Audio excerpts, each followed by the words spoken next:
तो क्या रूस और यूक्रेन के बीच जो युद्ध चल रहा है वो खत्म हो जाएगा? ये 3.5 साल से ज़्यादा दोनों देशों के बीच में युद्ध चल रहा है और अमेरिका के राष्ट्रपति डोनाल्ड ट्रंप कई बार कोशिश कर चुके हैं, लेकिन अभी तक युद्ध टला नहीं और लगातार जारी है। लेकिन पिछले 48 घंटे में कुछ ऐसी चीज़ें हुई हैं जिससे उम्मीदें काफ़ी बढ़ गई हैं। सबसे पहले डोनाल्ड ट्रंप की रूस के राष्ट्रपति व्लादिमीर पुतिन से 2.5 घंटे तक फ़ोन पर बात होती है। उसके बाद जेलेंस्की के साथ मीटिंग होती है और इन दोनों के बाद डोनाल्ड ट्रंप का ये कहना है कि जो रूस और यूक्रेन के बीच में युद्ध चल रहा है अब तक के सबसे बेहतर स्थिति में है, खत्म होने की स्थिति में है। यानी कि पुतिन से भी और जेलेंस्की से उनकी ऐसी बात हुई है तो ऐसा लग रहा है कि कॉमन ग्राउंड आ गया जहां पर ये युद्ध शायद खत्म हो सकता है।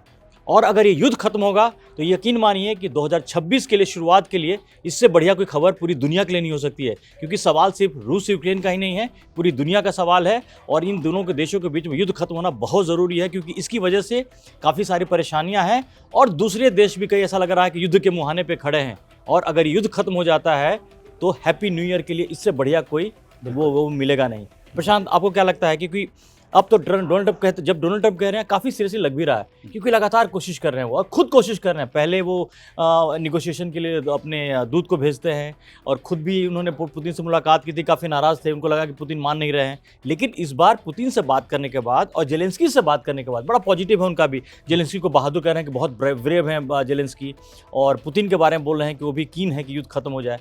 तो अगर डोनाल्ड ट्रंप अगर ऐसा कहते हैं और अगर ये परिस्थितियां हैं तो लगता है कि शायद कुछ बेहतर स्थिति है। देखिए, शांति की जो बात कही जा रही है, शांति शब्द को लेकर के ऐसा कोई नहीं होगा जो नहीं चाह रहा होगा दुनिया में कि ये युद्ध रुक जाए किसी तरीके से, क्योंकि पूरी दुनिया ग्लोबलाइजेशन के इस दौर में इस युद्ध से डायरेक्ट इनडायरेक्ट प्रभावित है। बिल्कुल है। अब अगर बात ट्रंप की करें, जो की पॉइंट पर है इस वक्त, एक तरीके से अहम भूमिका में इस ट्रायंगल पर, तो ट्रंप के लिए तो ये सबसे बड़ा मुद्दा था चुनाव में कि मैं अगर होता तो ये जंग ही ना होने देता, यानी उनकी साख बची रहे। और इसके लिए तो ये जी जान से कोशिश करेंगे ही, क्योंकि वो सबसे बड़ा मुद्दा था जिसमें अब तक वो फेल साबित हुए। और ही कंटिन्यूअसली लूजिंग इट, कि जिस तरीके से सवाल खड़े हो रहे हैं, वो ये कह रहे हैं कि मैंने दुनिया भर में जंग रुकवा दी, तो वो फेहरिस्त भी बढ़ाते चले जा रहे हैं कि मैंने 8 ऐसी दुनिया की बड़ी जंग रुकवा दी। लेकिन अगर कोई ये ठीक उसी तरीके से हिंदुस्तान में कोई कहे कि नगर पंचायत नगर परिषद के हमने इतने सारे चुनाव जीत लिए, लेकिन विधानसभा जीतने से पता चलेगा कि राज्य में सत्ता किसकी है, तो ये दुनिया का सबसे बड़े जंग की मोर्चे की बात है। अब वो फेहरिस्त कितनी भी लंबी कर लें, लेकिन अगर रूस यूक्रेन जंग को नहीं रुकवा पाए तो सबसे बड़ा सवाल ट्रंप पर खड़ा हो रहा है, ये उन्हें महसूस हो रहा है। और आपने चूंकि चुनाव की बात की थी तो लोगों को जरा बता दें कि अमेरिका में मध्यावधि चुनाव होने हैं। आपको पता है कि वहाँ सीनेट कांग्रेस का जो उसमें अभी तक मेजोरिटी तो ट्रंप के पास थी, लेकिन आने वाले टाइम में जिस तरह के वहाँ पर कुछ दिनों में चुनाव हुए हैं, अभी कुछ मेयर के चुनाव हुए हैं, बाकी जो चुनाव, तो ट्रंप का जो ग्राफ है काफी नीचे गिरा है। वहाँ महंगाई काफी बड़ी है, काफी अलोकप्रिय हुए। तो ट्रंप का जो साख की जो प्रशांत ने जो बात की ना, साख इसलिए दांव पर है, ये सबसे बड़ा टास्क है। अभी उनको राष्ट्रपति बने हुए तो कितने 1 साल होने वाले हैं, 1 साल में ही, लेकिन इतना ज्यादा उनका नुकसान हुआ है, उनका ग्राफ इतना तेजी से गिरा है कि अब डोनाल्ड ट्रंप को लगता है कि शायद अगर ये पुतिन मान जाए किसी भी तरह से, जेलेंस्की मान जाए, तो उनकी जो खोती हुई जो डूबती हुई नैया है वो शायद फिर से मतलब। लेकिन अब इसका दूसरा पहलू ये है कि ट्रंप तो इस वजह से उनका एक पर्सनल इंटरेस्ट भी है, क्योंकि उनकी जुबान की बात है जो कि बहुत सारे विषयों में फेल साबित हो रहे हैं। दूसरा ये उनके देश के हित की बात है कि किस तरीके से फायदा उनका हो सकता है, वो उसको भी अपने नजर में रखे हुए। लेकिन इसका एक सबसे अहम पहलू है,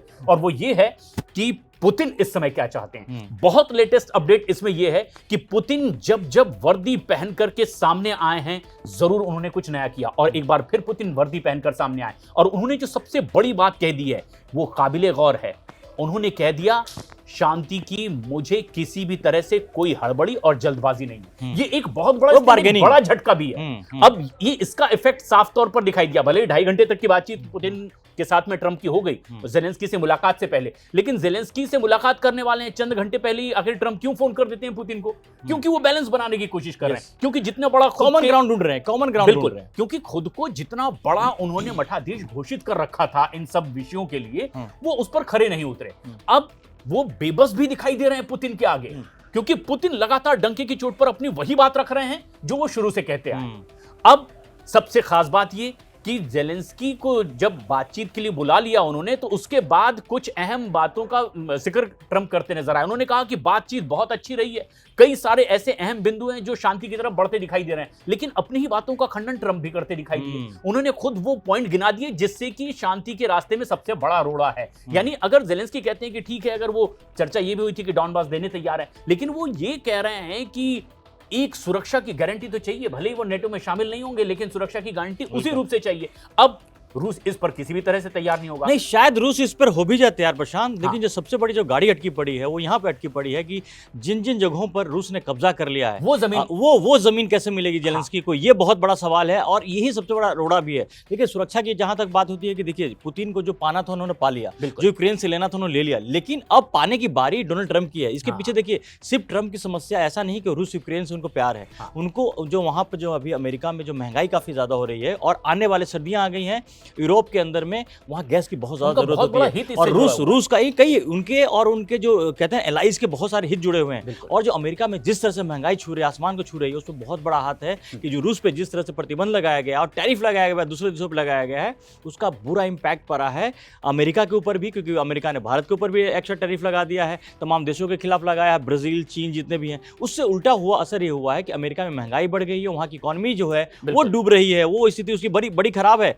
तो एक समस्या का जो हल, आप ये मत समझिए कि सिर्फ रूस यूक्रेन युद्ध की बात है, इसे ट्रंप के बहुत सारे अपने हित हैं, अमेरिका के अपने हित हैं उसको साधने का, और बाकी जो एलाइज है और उनका व्यक्तिगत भी, उनके देश के भी, क्योंकि ट्रंप अगर यहां से ट्रंप को अगर कुछ नहीं मिलता है तो ट्रंप के लिए स्थिति और बहुत बुरी होती जाएगी और आने वाले टाइम में उनको वहां पर बतौर राष्ट्रपति भी, जबकि उनका अभी कार्यकाल बचा हुआ 3 साल बचा हुआ है, लेकिन 3 साल निकालना बड़ा मुश्किल हो जाएगा। लेकिन जहां एक तरफ पुतिन लगातार अपनी बात पर अड़े हुए हैं, वो किसी भी तरीके से उस तरह से बैकफुट पर नहीं है, भले ही वो लगातार कह रहे हैं कि हम भी चाहते हैं कि जल्द से जल्द ये जंग रुक जाए, लेकिन जेलेंस्की की एक बात कि हम 1 इंच भी जमीन अपनी नहीं देंगे, वो फिर से बौखला देते हैं और फिर उसके बाद हमले लगातार जारी रखे हुए हैं। जिस तरीके से यूरोप का साथ मिलता चला जा रहा है कई चीजों की दम पर, तो अब कई पूरा यूरोप भी इसमें साथ दिखाई नहीं दे रहा है, क्योंकि इस पर भी वो बटे हुए हैं। लेकिन अब अगर पुतिन ने ये ठान लिया है कि भाई मैं अपनी शर्तों पर ही इस जंग को खत्म करूंगा, ट्रंप की किसी भी सूरत में इच्छा है कि बस ये जंग रुक जाए ताकि मेरे देश का और मेरा व्यक्तिगत तौर पर जो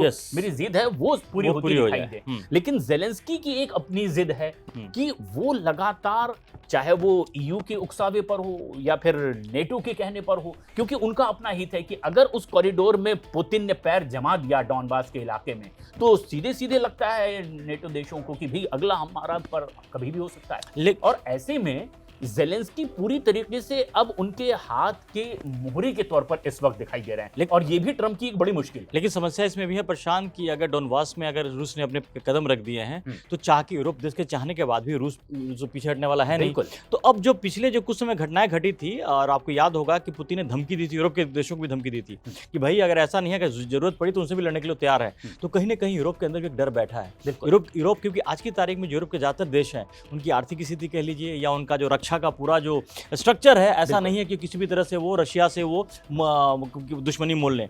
तो मिलाजुला की स्थिति है कि इसमें जो अब जहां रहा सवाल जेलेंस्की का, तो जेलेंस्की का तो नुकसान होना ही है। जिस शर्तों पर, पुतिन के शर्तों पर यहाँ पर युद्ध अगर खत्म होता है तो जेलेंस्की को अपने पास बचाने के लिए कुछ नहीं होगा, अपने देश के लोगों को बताने के लिए कुछ नहीं होगा, और यूक्रेन का वो उस स्थिति से एग्जिट करेंगे जहां से उनकी विदाई होगी। अब वो सबसे बड़े लूजर की भूमिका में पूरी दुनिया ने देख लिया। अब ये कंडीशन ऐसी है, अगर हम समाप्त करते हुए इस पर चर्चा करें, कि पूरी दुनिया ये चाहती है, इंक्लूडिंग पुतिन, जेलेंस्की, ट्रंप और बाकी के देश भी, कि ये जंग और ज्यादा ना भड़के। क्योंकि अगर एक छोटी सी गलती, जिसका जिक्र भी ट्रंप ने किया है कि बहुत सारी चीजें बहुत ठीक होने लगती है, लेकिन एक छोटी सी बात सब कुछ खराब कर देती है। ट्रंप ने ये बात कही है और ये बहुत बड़ी बात है, और वो खराब बात कौन कर रहा है ये समझने वाली बात है, और इसकी वजह से दुनिया बहुत ज्यादा परेशान है। लेकिन अब जबकि एक लंबा वक्त बीत चुका है, 4 साल हो चुके हैं, पूरी दुनिया चाहती कि किसी भी सूरत में, क्योंकि ग्लोबलाइजेशन के इस दौर में पूरी दुनिया डायरेक्ट इनडायरेक्ट उससे प्रभावित हो रही है, कुछ सीधे तौर पर, कुछ इनडायरेक्टली,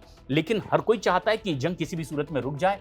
देखना यह है कि यह समझ 2 पक्षों में से किस पर सबसे पहले वैसे एक और ये बात जंग रुक पाए। यही बात है कि देखिए इसमें तो कोई दो राय नहीं होनी चाहिए कि पुतिन पीछे हटने वाले नहीं हैं। बिल्कुल। जहां तक उनकी कब्जा यूक्रेन पे वहां बना के रखेंगे, लेकिन अगर ये युद्ध खत्म होता है तो दुनिया के तमाम देशों के लिए, भारत के लिए भी बड़ी अच्छी खबर होगी, क्योंकि जिस तरह से रूस के साथ जो तेल लिया भारत ने, बाकी जो संबंध है उसकी वजह से उन पे काफी जो प्रतिबंध लगाया गया वो इसी के हटेगा। नाम पर इतना इसी कितना traffic, ड्रामा tariff हुआ भी है, लगा है। तो ये भारत के लिए भी, मार्केट के लिए, पूरी दुनिया के लिए बड़ी अच्छी खबर होगी। और रहा सवाल पुतिन का, तो एक बात मान लीजिए, पुतिन पीछे नहीं हटने वाले हैं और जेलेंस्की के पास वो ताकत नहीं है कि वो पुतिन को पीछे धकेल सकते हैं। और यूरोप के जो बाकी देश हैं उनके पास ऐसी कोई वो चारा नहीं है कि बिना अमेरिका के सहयोग के वो पुतिन से लड़ाई कर लेंगे या रूस से लड़ाई करेंगे। तो मिला जुला की स्थिति यही बन रही है कि जो तमाम देश हैं वो चाहते हैं कि अब जो जहां था वैसे ही था, अब युद्ध खत्म ही हो जाए, उसी में सबकी भलाई है। और एक्चुअली इसमें अभी जो है हालात जो हैं वही बता रहे हैं कि इसी में सबकी बड़ी भलाई है। और अब देखिए 2025 के, ये सिर्फ